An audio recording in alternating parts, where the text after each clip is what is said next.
So because it's been hard to research, they talk about it like none. And so you think it doesn't exist, but it does. Menopausal women and the hormone changes is because when you are in pre and perimenopause, your hormone levels are so variable that they don't know how to study you. And that is why they don't talk about it.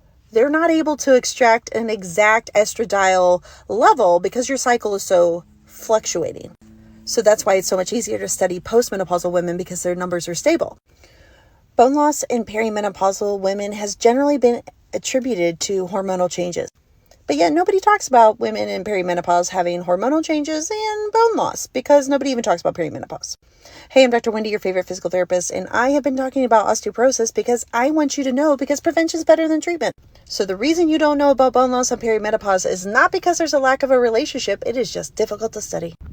And when something's not well understood, well, nobody talks about it. They don't know to talk about it. So we know that perimenopause is a time of change, and if your hormones help your bones stay healthy, and if your hormones are changing, why would we think that your bones wouldn't be changing?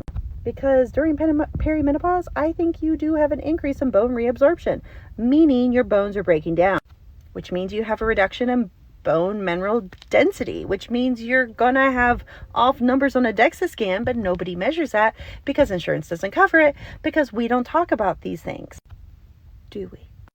But that's why I'm talking about this now, because we're going to change that narrative.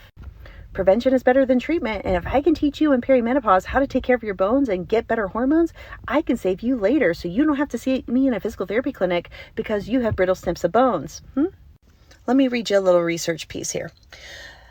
Bone loss in the lumbar spine increased from 1.7% in perimenopausal women with FSH levels of 34 to 56 IU per liter to 3.3 during the 2 years after the final menstrual period, and then declined to 1.1% per year in the subsequent postmenopausal years. So we need some larger studies to look at the ovulatory function of women and bone mineral density.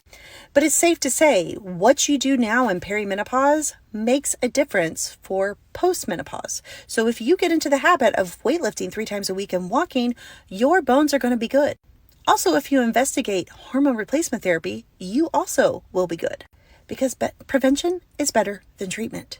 And if you know, you now can't unhear this. So I want you to make a plan on how you're going to be healthy for future year, because future you will thank you for the choices you make today. Hit the plus sign and follow for more women's health and wellness tips.